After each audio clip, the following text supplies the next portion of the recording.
আমাদের জীবনে, সমাজ জীবনে, ধর্মীয় জীবনে, রাষ্ট্রীয় জীবনে ঐক্যবদ্ধ থাকার গুরুত্ব। এবার আওয়াজ করে পেকর ভাইরা বলেন, আমরা ঐক্যবদ্ধ জীবনযাপন করতে চাই কি চাই না? আল্লাহ তাআলা সেই নির্দেশনাই দিচ্ছেন।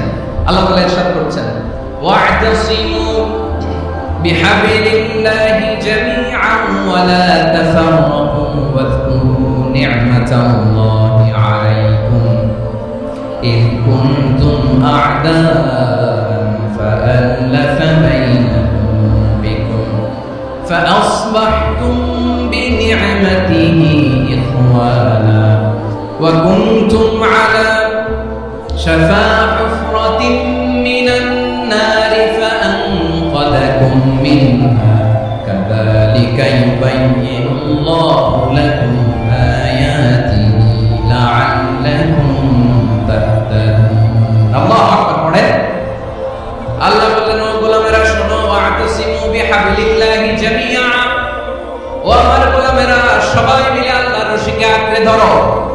আল্লাহর রশি হলো ইসলাম, আল্লাহর রশি হলো কোরআন। আল্লাহ বললেন কোরআনকে আঁকড়ে ধরো, ইসলামকে আঁকড়ে ধরো। একা একা আঁকড়ে ধরলে চলবে না, জামিআ সবাই মিলে আঁকড়ে ধরো। এই আদেশটা আমাদের জন্য দান করেছেন কে?